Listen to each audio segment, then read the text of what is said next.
There's nothing more humbling and inspiring and attractive than witnessing somebody be truly and uniquely exceptional. Except, of course, for their journeys. Maybe it's luck.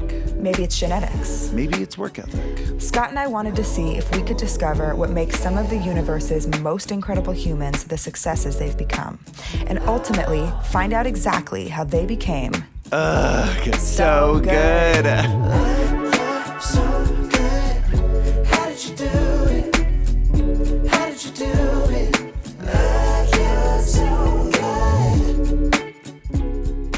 Hey guys, welcome back to Ugh, You're So Good, where we interview the best of the best and find out how they got there and what their journey was like. Today we have an amazing guest that Rozzi's going to introduce because they're friends. Yes.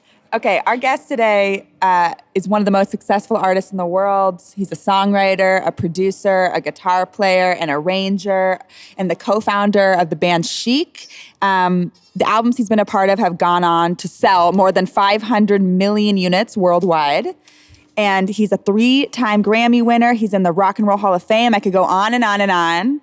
Ladies and gentlemen, Nile Rodgers. Nile Rodgers, what's up? I'm good. How are you guys?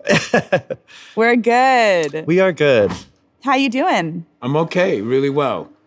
You're in New York? Yeah, well, Connecticut. Close enough. Yes. This is our second ever COVID distance podcast. Scott and I are together, but we haven't really done that many over Zoom, so this we're is a lucky. learning experience for us too. Also, y'all can't see it, but on the Zoom call behind Nile Rodgers is every plaque you could ever have. It's crazy. It's the trippiest thing ever.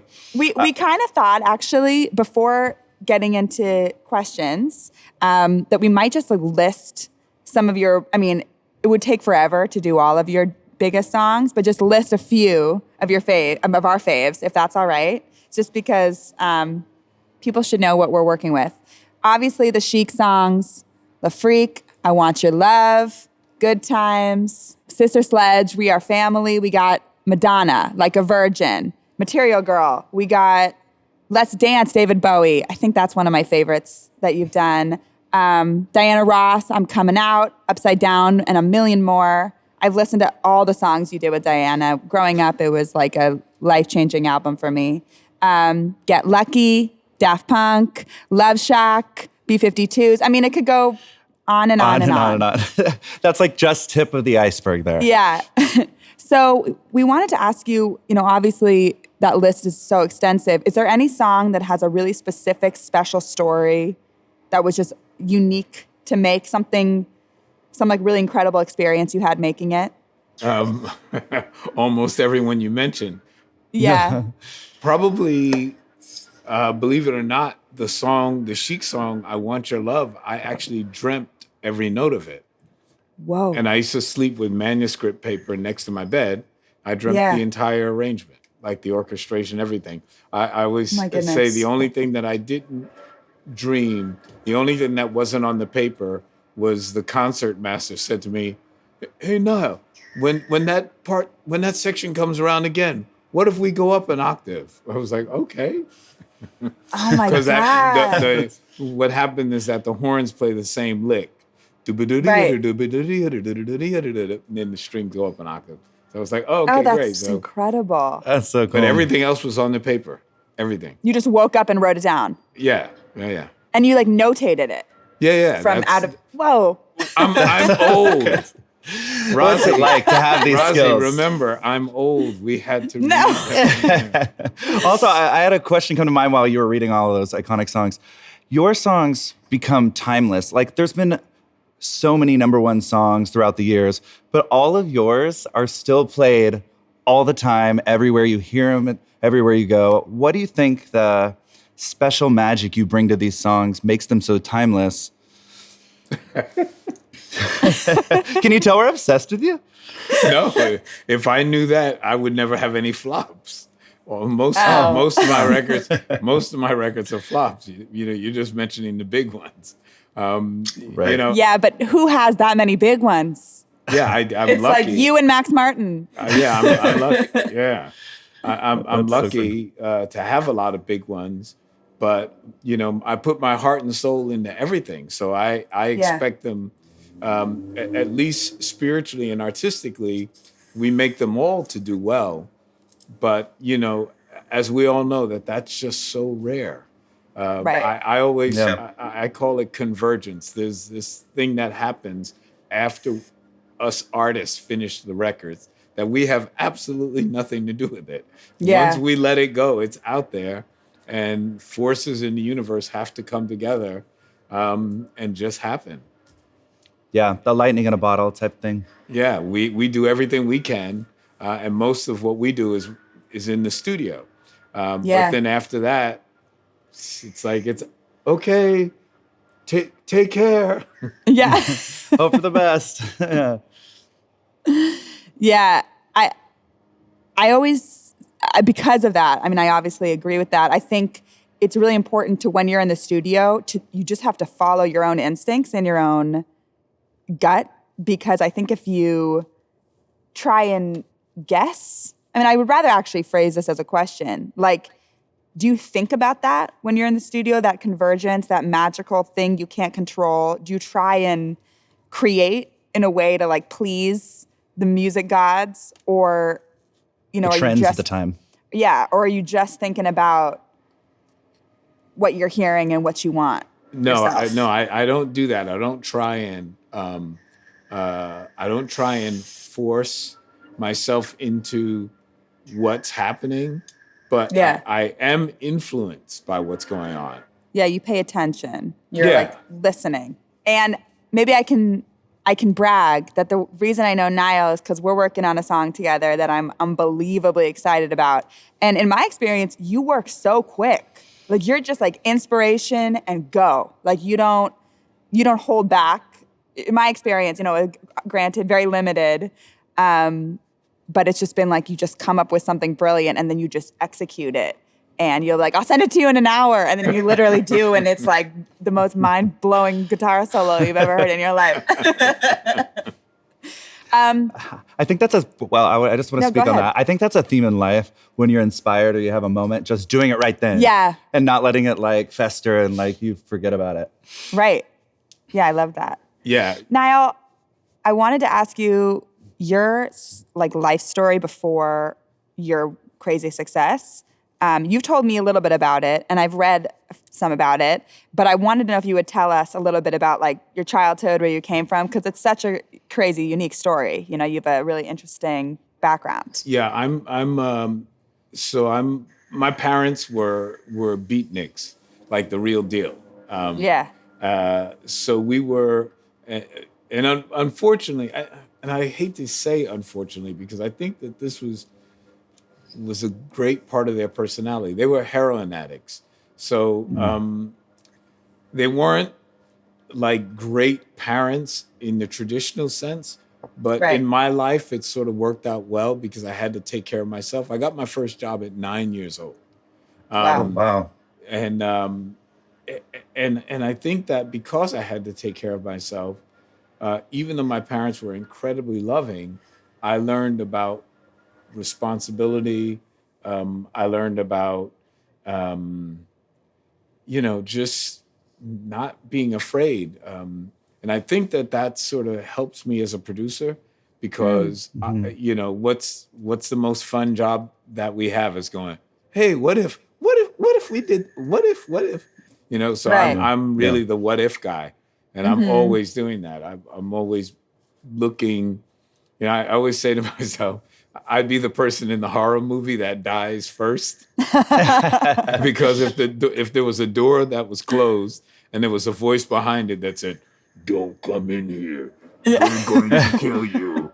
Do not enter this door. I'm not knocking open the door. What if I open that door? Yeah. So you stay curious about everything. Like totally. Yeah. That's smart. And because I always, it's funny, maybe it's frustrating sometimes for people working with me because I can sort of hear stuff, but I don't believe in it until we put it down. Like I hear it in my head and I go, oh, that's a good idea. But once we put it down and I know that it sucks, it's like, wow, I didn't know that it sucked until I put it down. Oh yeah. But I thought it was awesome in my head. It was killing. In my That's head, it me. was Every time I Beethoven. write a song, I listen to it the next day, and I'm like, "Wait, I thought this was a number one smash, but now I can't delete it fast enough." Right. It's like, oh great, now we're at the fugue section in Beethoven's Ninth. It's killing. And then you wake up the next day and go, well, no, it's not that. That's so amazing. I mean, that is really reassuring to hear that you have that same experience. True. Same. Okay, so I know you're from New York. Yep. Your parents were heroin addicts, but they also, as beatniks, like I think you were saying, I mean, they brought around like crazy, incredible people, right? Yeah, we had, I had tons of really great artistic people around me when I was a kid. Everyone from Thelonious Monk to Nina Simone to Gloria Lynn. Gloria Lynn was like totally into my stepdad. And then I was bi-coastal. I moved to Los Angeles. I worked at the Van Nuys Airport, so I worked for Frank Sinatra. Like a lot of really cool people were in my life. I dropped acid with Timothy Leary when I was around 15 years old. Like acid wasn't illegal. It was totally legal then. Wow. Oh, wow. Yeah. So it was completely legal, and I didn't even know who Timothy Leary was. I didn't even know what acid was. So yeah, You're like, sure. honestly, I didn't. I was an R&B classical musician, which is sort of funny. I listened to R&B but played classical. So, were you self-taught? No. No, it was part of the standardized curriculum. Remember, Rozzi, I'm old. It was part of the standardized curriculum. They taught us music in school. They taught us art. Oh, God. They taught us everything. That's amazing. Wow. Yeah, they taught us everything. But you just retained what you liked, and you left the rest behind. But we were exposed to, I mean, I'm like flabbergasted at the way school works now. I can't believe it. Like a lot of my friends that are brilliant musicians that come from, like the hip hop discipline. And they say, man, they don't teach music in school. Like that's not like a regular thing. Like, right. You got to go to a special school. And I'm like going, really? Like, man, we learned. And I know they're cutting music programs more every year. It's so sad. Yeah, I was like, really man, sad. we learned to read music in first grade. I mean, That's amazing. Super rudimentary, but the fact is that we understood tertiary harmony before the end of second grade. That's wild. That's unbelievable. I'm so jealous of that. That's so. Yeah, it was a thing. I mean, but like not every kid liked it, but right. They sort of forced it down your throat, like right. Like But it really connected with you specifically. I loved it. It's the only thing. Music and science were the only things that I was really interested in. Science. Wow. Yeah, that's so cool. Yeah, I guess 'cause they're connected. Yeah. It's because you dropped acid. Exactly. But that would come years later. By the time I did that, I was already into music pretty heavy. Right. And into science pretty heavy. And was your family like supportive of the music? Were they influential in your music making? Oh my God. Oh. Yeah, I mean there were beatniks. I mean music was just everywhere in our lives. My parents would take me to the theater. My parents would. Oh, remember I know I'm reiterating this. I'm being redundant, but remember, I am 68 years old. So I grew up where there were no. If you were a child, you could go see any movie you wanted. So there were no ratings or anything like that. So because I felt like such an outcast, I was like, the only black kid at an all-white Catholic school in Los Angeles. Oh, wow. So I would cut school. I set the national truancy record at 7 years old. I cut school and, down on Broadway and Flower and Main, they had the whole Grindhouse movie format. So you could go to one movie theater one day. Oh, and plus, because my stepfather's Jewish, I knew all the holidays, and I could just, bull my way into like anything, coming there with like the money that I was supposed to put in the collection. You're like, it's Rosh Hashanah. I can't come to school. And they would go like, and there would be like Mexican people working. They would go like, what's Rosh Hashanah? I was like, that's our holiday.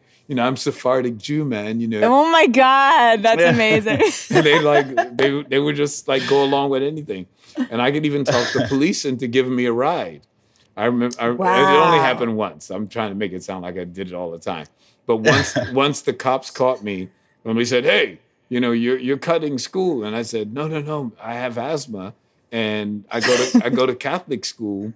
And if you don't get to school by a certain time, they just let you, they didn't know. I said, if you don't get to school by a certain time, you've missed a substantial part of the day. So they just say that they'd rather let you stay home. I said, but with asthma, you have asthma attacks and then it goes away and I feel fine now. Could you guys please drop me off at the Wait, that's unbelievable. On Flower and 4th? I got to catch this movie. Oh, that's amazing. Did you want to be a musician? Was that something that you were like feeling called to do, or was it just something you loved? Yeah, my biological father was a musician. And he was, my biological father was in the band that was the band for the television show that became American Bandstand. Are you guys old enough to know? Wow. American Yeah. Okay, cool. So American Bandstand, before it became American Bandstand, was called like, Philly Teen Dance Groove Party or something. And my father was in that band. And what was amazing about that is the band leader was a guy named Paul Whiteman, who also was known as the King of Jazz. Of course, how could he be the King of Jazz? But he was. And he was a white guy, and he loved playing with black jazz musicians. But his manager was not cool with that. But because my father was a total percussionist and he knew all the styles, Latin music was really starting to invade America. So Paul Whiteman hired my dad, and he was the percussionist with the Paul Whiteman band when they had that TV show. That is cool. wild. That's like now there's some history for you. Yes. Educate the kids. Yeah, right.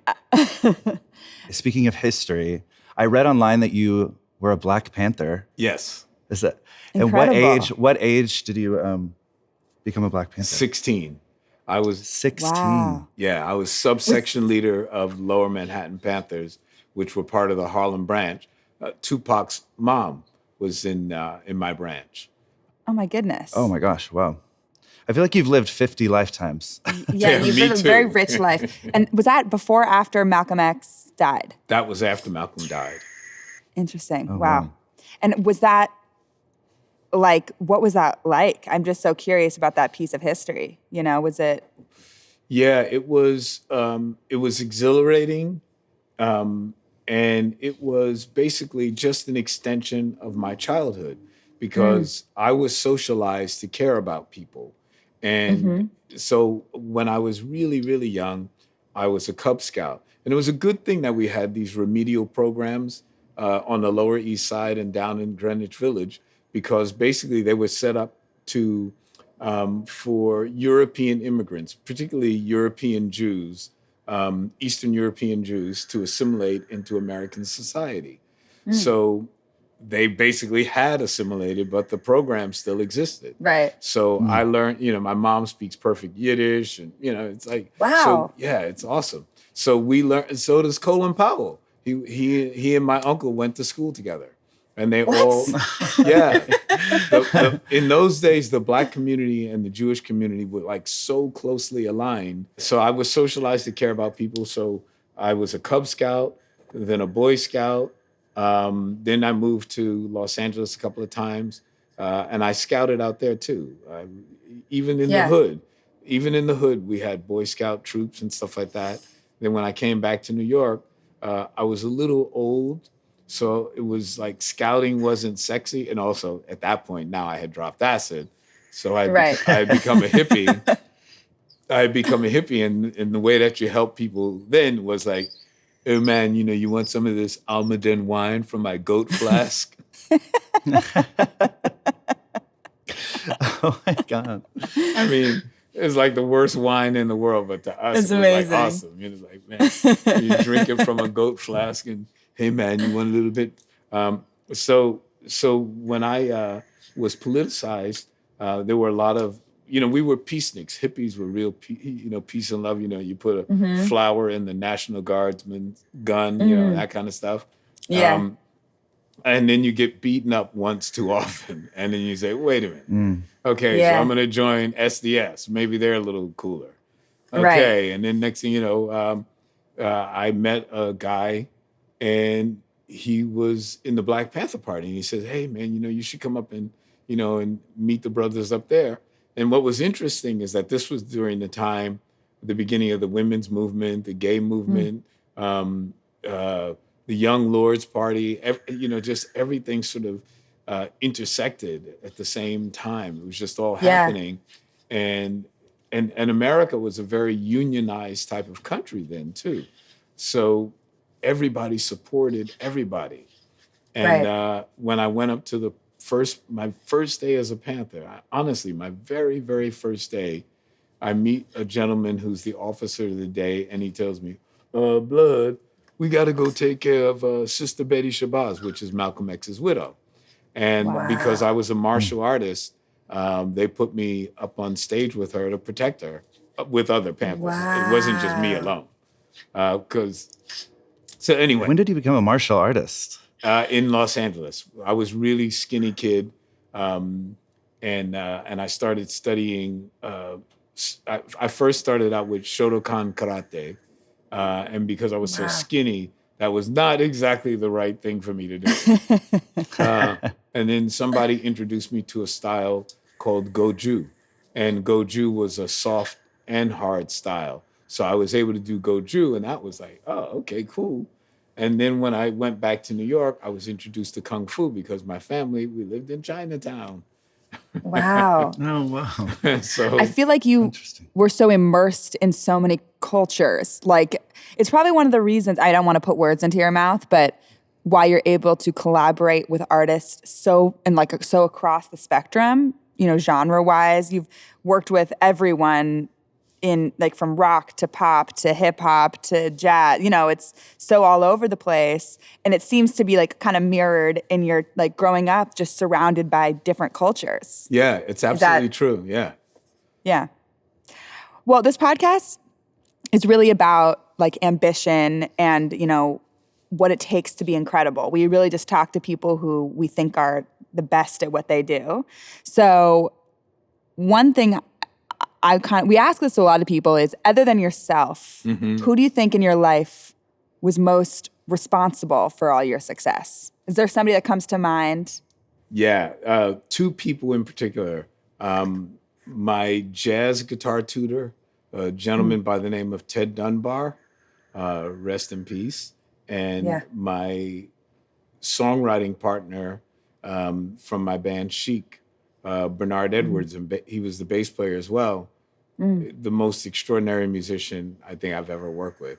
Those two people were the greatest inspirational figures around me, because I was growing up in the midst of so much information. I mean, we were flooded with information. I grew up in the jazz fusion era. So, we went from being like these sort of hippies who, just would do anything. And then the discipline of fusion came. And then once we got into fusion, then it was sort of like the undiscipline of fusion. It was like, now, hey man, now we're going to play outside the changes, man. That thing was like, man, I'm going to live outside, man. You got, that world. So musically, my life was really, really interesting. And it took people like Ted Dunbar, who was my jazz teacher, who never had a hit record in his life, who put me on the path to making hit records. One day I was acting like a real jazz snob, and I acted like a jazz snob pretty much every day. But this particular day, I brought it into my lesson. Whoa. Right. Whoa, boy, did I get corrected. So he noticed that my attitude wasn't the normal jovial Nile that I was most of the time. And he asked me what was wrong. And I told him, I said, well, man, I'm doing this, bullshit pickup gig tonight. And we got to do, these like lame pop songs. And he went, lame pop songs? Really? Like what? And I said, well, here's the set list. And I said, the first song of the night we start off with is this song by the Archies called Sugar, Sugar. And he says, so exactly what's the problem? And I said, well, we got to play these lame compositions. And he looked at me and he said, Nile, do you know that Sugar, Sugar has been number one for about 2 or 3 weeks? And I said, yeah, what does that have to do with anything? He said, let me make sure I understand what you're saying. So you know that if it's been number one for 2 or 3 weeks, that there's like millions of people who love that song. So those millions of people who love that song, they're wrong, but you, Nile Rodgers, you're right. Oh, man. And I was like going, uh-oh, the tongue lashing is about to commence. I love that. And he said to me something that I will never, ever forget. He said, and now this is, you got to remember, once again, I'm old. So this was back in the day. It was back in the day. So if you were in the top 40 back in the day, you had a gold record. You had sold 1 million copies at least. Oh, interesting. And I had a lot of top 40 records once I got my first one, which was my first song, believe it or not. My first pop song, anyway. But he said to me, he said, nah, let me explain something to you, blood. Any song that's in the top 40 is a great composition. And I said, you call Sugar Sugar a great composition? He says, absolutely. And I said, why would you say something so absurd?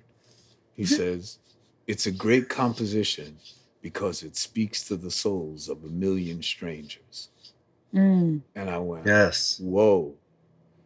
God, you just explained to me what I want to do. Wow, that just gave me chills. Yeah. Because it seems like a premonition. It was almost like a vision for what you were going to go off and do. Because how many strangers' souls have you connected with since that moment? It just it gives me chills. It also changes the focus from perfect, amazing, complex arrangements to are people feeling good when they're listening to it? Right. And that's why, how are you impacting people is the main question you should ask when making any art. So that is really profound. I do think that is a really important thing in music. I went to music school. Scott and I met in school together. And there was kind of a vibe sometimes of like, this is acceptable, respected music, and this is unacceptable, not respected music. Mm-hmm. And a lot of that not respected stuff in jazz school is brilliant. It's like, Beyonce or like, whatever was like very popular. I feel like hip hop at some point would have been in that category. Right. And it's very small-minded in a way. No, it is. As a matter of fact, 2 weeks after that sort of spiritual tongue lashing, I wrote a song called Everybody Dance. Do-do-do, clap your hands. Yes. Wow, yeah, you took it to heart. Right. But the thing is that it's still, when you listen to what Everybody Dance is built on, it's really jazz. It's of course, really it's hip brilliant. chord changes. Like you would never hear those kind of chord changes in your typical. It's just like Let's Dance. Yeah. Well, that's like your signature thing, I think, is maybe, again, I don't want to put words in your mouth, but you come from this, like very clearly well-educated jazz, like just musicians background. And then that kind of epiphany from your mentor allows you to kind of fuse that with just like pop sensibility and understanding like what the people want, like why everybody wants to dance to Sister Sledge at every wedding you've ever been to, you know? Yeah, so, you know, it's like, I feel like, you know, it's gotta have something hip where you wanna hold your head up high and walk down the street, but still you want your average Joe Schmo who did not go to music school. You know, when I remember we had a lesson one day, and it was we were studying the Lydian chromatic concept for tonal organization for improvisation, and I think in the preface it says the playing and the listening of jazz requires tremendous effort on both parties. It's like, wow, okay, I get it. You know, but that's how our schooling was. It was like, you know, we're like above the masses, so to speak. Right. And but I understood where George Russell was coming from, because the type of jazz that we were really into was not the early jazz where everybody just loved it and danced. You know, now it was the jazz where people sat down and listened to you. And, you know, and when you took a solo, half the band would split. You know that. Whereas like, you know, when my grandparents were younger, you know, my grandmother was a Lindy Hopper. Like, they went to dance to jazz. They were like, and they were seriously dancing. So it was like popular music to everybody. But, you know, when I came along, it was like, you know, oh man, yeah. You know, so so it was like, you know, you had to play stuff, as I used to call it, for the jazz police. Totally. You know, so that was an incredible lesson for me, because my teacher, who I thought would be like the captain of the jazz police, was actually the most spiritual, open person ever, and would have loved to have had a hit record. I think I may have told you, Rozzi, or maybe you know this, but when I became friends with Miles Davis, after we went out partying a couple of nights, he said to me, he says, "Nah, I want you to write me a motherfucking good times." And I was like, "What? What? You want what?" And, you know, so I went home and I wrote all these like cool fusion songs. And then like, I thought like, oh great, Miles Davis wants me to write him a song. So it was like the most fusion-esque hip chord changes. And, you know, and he looked at me and he went, "Man, I can write that." Yeah. And Marcus Miller was his bass player and producer. And he went, "Marcus can write that. I want you to write me MF in good times." Yeah. Well, because that's an art on its own, of course. You know, I think sometimes writing the most simple, accessible thing is the most impossible. Yeah. It's really hard to write something that everybody gets. That's hard, which you've done a million times. So, but yours are special because, like you said, the like foundation of them is like this hip, cool jazz, which is just, you've managed to do both, which is why everyone's your fan. Well, not everyone, but pretty much. But yeah, I've really been really fortunate, super lucky. I've had some great breaks, but it is true that my entire career I've been swimming upstream. I've had a couple of breaks. When I did the Like a Virgin album with Madonna, her record company had lied to me and told me that she had sold 375,000 units on her first album. And I was like, okay, that's close to a gold album. But after I had signed the contract, I didn't find out until years later, when the head of her label, Seymour Stein, told me. He said, "Oh, no, that was bullshit. She had only sold about 200,000 units when we got you." Oh, my God. But what happened was, when I met Madonna, the first time I met her, I didn't quite get her. The second time I met her, I thought she was like the most amazing, unique, interesting person I ever met in my life. And I told her that she was so interesting to me, I wanted to know what she had for breakfast. Like, she was that. Like, she was just, talk about... I think that's the secret of Madonna. Yeah, it was like, talk about sucking the oxygen out the room. Right. every time I'd walk into a club with her or a restaurant, you would hear the whole place. The din was, who's that girl with Nile? Who's that girl? Who's that girl? Who's that girl? Yeah. Because I was She born had that star power. Yeah, I was born in New York, so everybody knew me. I'm like just a granny, just a kid. Oh, there's Nile. There's Nile. There's Nile. All right, y'all, that concludes part 1 of our conversation with the iconic Nile Rodgers. Be sure to tune in next week for part 2.